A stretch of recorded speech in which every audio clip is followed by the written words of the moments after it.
The Lord be with you. And with your spirit. A reading from the Holy Gospel according to John. Glory to you, O Lord. When the crowd saw that neither Jesus nor his disciples were there, they themselves got into boats and came to Capernaum looking for Jesus. And when they found him across the sea, they said to him, "Rabbi, when did you get here?" Jesus answered them and said, "Amen, I say to you, you are looking for me not because you saw signs, but because you ate the loaves and were filled. Do not work for food that perishes, but for the food that endures for eternal life, which the Son of Man will give you. For on him the Father, God, has set his seal." So they said to him, "What can we do to accomplish the works of God?" Jesus answered and said to him, "This is the work of God, that you believe in the one he sent." So they said to him, "What sign can you do that we may see and believe in you? What can you do? Our ancestors ate manna in the desert, as it is written, he gave them bread from heaven to eat." So Jesus said to them, "Amen, I say to you, it was not Moses who gave the bread from heaven. My Father gives you the true bread from heaven, for the bread of God is that which comes down from heaven and gives life to the world." So they said to him, "Sir, give us this bread always." Jesus said to them, "I am the bread of life. Whoever comes to me will never hunger, and whoever believes in me will never thirst." The Gospel of the Lord. Praise to you, Lord Jesus Christ. My dear sisters and brothers, today's Gospel is a continuation of the 2 weekend Gospels. We were listening about the bread and how Jesus was providing food for the people. Today's Gospel is very crystal clear. To the point, Jesus says, "I am the bread from heaven, and I am the one who is sent by the Father, and only believing in me and living in me and living what I said is going to give you life." So it is not only the body, it is mind and soul. The whole human being to be sanctified and to live and forever. My dear sisters and brothers, today let us wish and pray. Jesus is present in the Word, in the Bible, and in the Holy Eucharist. He comes to us. As Jesus said, "God sent to me." But he is expecting and inviting us to come to him. Come to me and remain in me. Menain, the remain in me. That is what we are called for. To live his word, to live his presence. as St. Paul says, a new self. Every day we try and we pray and we live. My dear sisters and brothers, as Father introduced, I am Father Vijayan Joseph, coming from the southeast part of India. It is a great and wonderful tradition in United States, our nation, every year during the summer to show and participate in the solidarity of the universal brotherhood of our Catholic Church. They invite a mission diocese or a mission organization to come to their diocese, some of them, and they give us 3 or 4 parishes to come during the summer to share our mission experience and our mission needs. And this year we are fortunate to be welcomed by our bishop and the director for the propagation of faith. And your dear pastor made it possible this weekend. So I am happy and privileged to be here with you. Let me share my own experience and how and why I joined this love and care mission and participating. My dear sisters and brothers, yesterday we celebrated the feast of Saint Ignatius of Loyola. Him and his companions, Francis Xavier and the early missionaries. Francis Xavier and the early missionaries came to India and to the neighboring countries like Philippines and other countries, thanks to the early Jesuit missionaries that my forefathers' parents were baptized as Catholics. Because in India only 2% are Catholics. And my parents, being a practicing Catholics, they inspired me, and my pastor inspired me to become a priest. So when I was in the seminary, I used to visit and to be a part of the ministry for a month or 2 during the summer vacation. I was brought up in a city and educated, but this experience in the missions really was shocking and eye-opening for me. The challenges even to practice faith, of poverty, sickness, hunger, and ignorance, and no chance for education. So when I became priest, I volunteered to work in one of the mission parishes.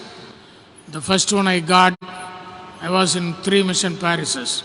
The first one and the other one, they got 13 mission stations with covering the radius of 16 miles. You are privileged to have 4 masses on a weekend and you are living nearby. Our community, small families in 3 miles, in 10 miles. I used to celebrate 3 masses on Sunday, and every day I go to different communities, villages.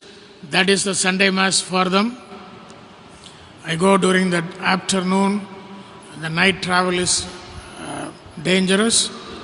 So I visit the sick and the elderly, and will be waiting for the people to come from the long hours of work.